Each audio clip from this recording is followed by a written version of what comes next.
Hi, my name is John Green. This is Crash Course World History, and today we're going to talk about Africa. Mr. Green, we've already talked about Africa. Egypt is in Africa, and you haven't shut up about it the entire course. Yeah, that's true of me from the past, but Africa's big. It's like super big, much bigger than it appears on most maps, actually. I mean, you can fit India and China and the United States if you just fold in Maine. All of that fits in Africa. Like any huge place, Africa is incredibly diverse, and it's a mistake to focus just on Egypt. So today, let's go here, south of the Sahara Desert.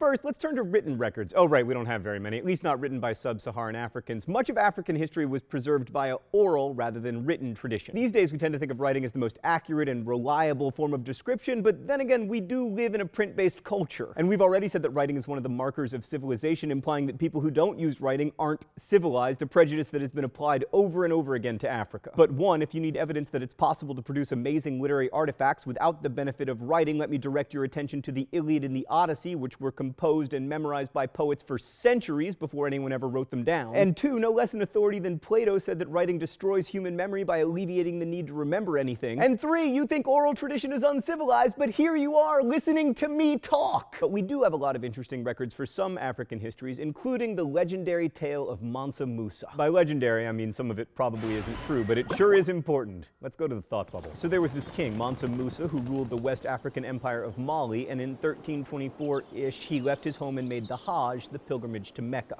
He brought with him an entourage of over 1,000 people, some sources say 60,000, and most importantly, 100 camel loads of gold. I wish it had been donkeys so I could say he had 100 ass loads of gold, but no, camels, right. So along the way, Mansa Musa spent freely and gave away lots of his riches. Most famously, when he reached Alexandria, at the time one of the most cultured cities in the world, he spent so much gold that he caused runaway inflation throughout the city that took years to recover from. He built houses in Cairo and in Mecca to house his attendants, and as he traveled through the world, a lot of people, notably the merchants of Venice, no thought bubble, like actual merchants of Venice, right.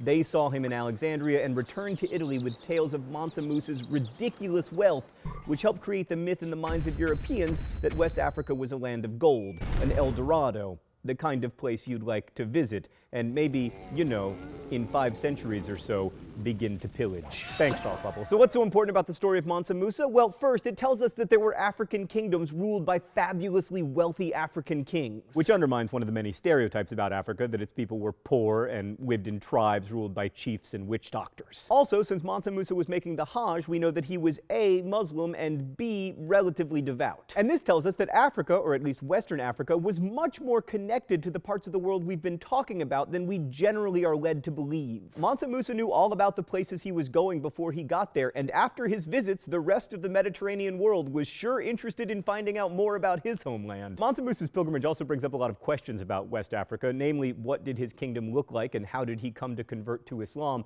The first question's a little easier, so we'll start with that one. The Empire of Mali, which Mansa Musa ruled until the extremely elite year of 1337, was a large swath of West Africa running from the coast hundreds of miles into the interior and including many significant cities, the largest and best known of which was Timbuktu. The story of the Islamization of the empire, however, is a bit more complicated. Okay, so pastoral North Africans called Berbers had long traded with West Africans, with the Berbers offering salt in exchange for West African gold. That may seem like a bad deal until you consider that without salt, we die, whereas without gold, we only have to face the universe's depraved indifference to us without the benefit of metallic adornment. That went to an ominous place pretty quickly. Right, so anyway, the Berbers were early converts to Islam, and Islam spread along those pre-existing trade routes between North and West Africa. So the first converts in Mali were traders who benefited from having a religious as well as a commercial connection to their trading partners in the North and the rest of the Mediterranean. And then the kings followed the traders, maybe because sharing the religion of more established kingdoms in the North and the East would give them prestige,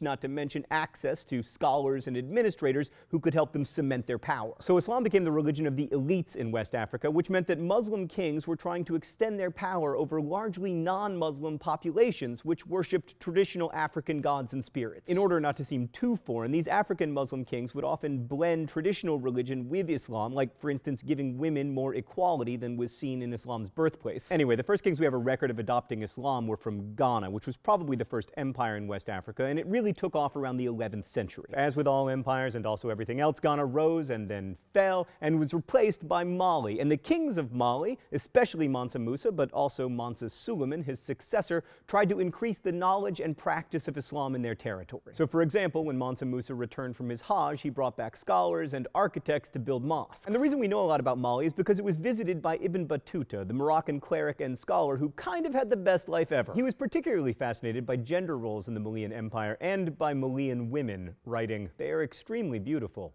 and more important than the men." Oh, it must be time for the open letter.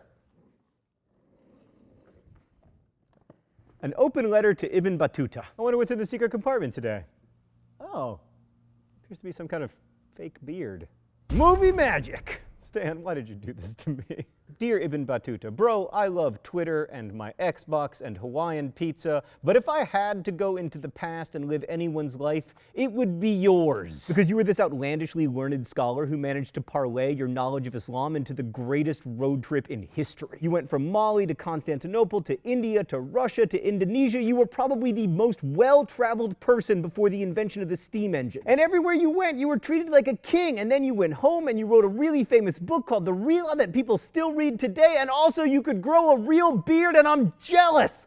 Best wishes, John Green. One more thing about Mansa Musa, there are lots of stories that Mansa Musa attempted to engage in maritime trade across the Atlantic Ocean, and some historians even believe that Malians reached the Americas. DNA investigation may one day prove it, but until then, we'll only have oral tradition. The Malian Empire eventually fell to Songhai, which was itself eventually overthrown for being insufficiently Islamic, all of which is to say that like China or India or Europe, West Africa had its own empires that relied upon religion and war and incredibly boring dynastic politics. Man, I hate dynastic politics. If I wanted to live in an ostensibly independent country that can't let go of monarchy, I'd be like Thought Bubble and move to Canada. Oh, come on, Thought Bubble, that's not fair. Shut up and take back Celine Dion. All right, now let's move to the other side of Africa, where there was an alternative model of civilizational development. The eastern coast of Africa saw the rise of what historians call Swahili civilization, which was not an empire or a kingdom, but a collection of city-states like Zanzibar and Mombasa and Mogadishu, all of which formed a network of trade ports. There was no central authority. Each of these cities was autonomously ruled, usually, although not always, by a king. But there were three things that linked the city-states such that we consider them a common culture: language, trade, and religion. The Swahili language is part of a language group called Bantu, and its original speakers were from West Africa. Their migration to East Africa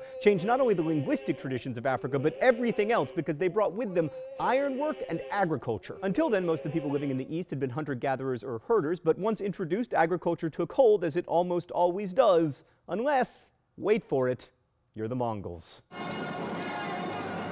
Modern-day Swahili, by the way, is still a Bantu-based language, although it's been heavily influenced by Arabic. On that topic, for a long time, historians believed that these East African cities were all started by Arab or Persian traders, which was basically just racist. They didn't believe that Africans were sophisticated enough to found these great cities. Now scholars recognize that all the major Swahili cities were founded well before Islam arrived in the region, and that in fact trade had been going on since the 1st century CE. But Swahili civilization didn't begin its rapid development until the 8th century, when Arab traders arrived seeking goods that they could trade on the vast Indian Ocean network, the Silk Road of the Sea. And of course, those merchants brought Islam with them, which, just like in West Africa, was adopted by the elites who wanted religious as well as commercial connections to the rest of the Mediterranean world. In many of the Swahili states, these Muslim communities started out quite small, but at their height between the 13th and 16th century, most of the cities boasted large mosques. The one in Kilwa even impressed Ibn Battuta, who of course visited the city because he was having the best life ever. Most of the goods exported were raw materials like ivory and animal hides and timber. It's worth noting, by the way, that when you're moving trees around, you have a level of sophistication to your trade that goes way beyond the Silk Road. I mean, if you'll recall, they were just trading like tortoise shells and stuff. Not again! Africans also exported slaves along the East Coast, although not in huge numbers, and they exported gold, and they imported luxury goods like porcelain and books. In fact, archaeological digs in Kilwa have revealed that houses often featured a kind of built-in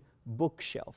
Learning of books through architecture nicely captures the magic of studying history. Archaeology, writing, and oral tradition all intermingle to give us glimpses of the past. And each of those lenses may show us the past as if through some funhouse mirror, but if we're conscious about it, we can at least recognize the distortions. Studying Africa reminds us that we need to look at lots of sources, and lots of kinds of sources, if we want to get a fuller picture of the past. If we relied only on written sources, it would be far too easy to fall into the old trap of seeing Africa as backwards and uncivilized. Through a approaching it with multiple lenses, we discover a complicated, diverse place that was sometimes rich and sometimes not. And when you look at it that way, it becomes not separate from, but part of our history.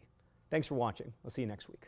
Crash Course is produced and directed by Stan Muller. Our script supervisor is Danica Johnson. The show is written by my high school history teacher, Raoul Meyer, and myself, and our graphics team is Thought Bubble. Last week's phrase of the week was animal crackers. If you want to suggest future phrases of the week or guess at this one, you can do so in comments. Also, if you have questions about today's video, ask them, and our team of historians will endeavor to answer. Thanks for watching and supporting Crash Course, and as we say in my hometown, don't forget to be awesome.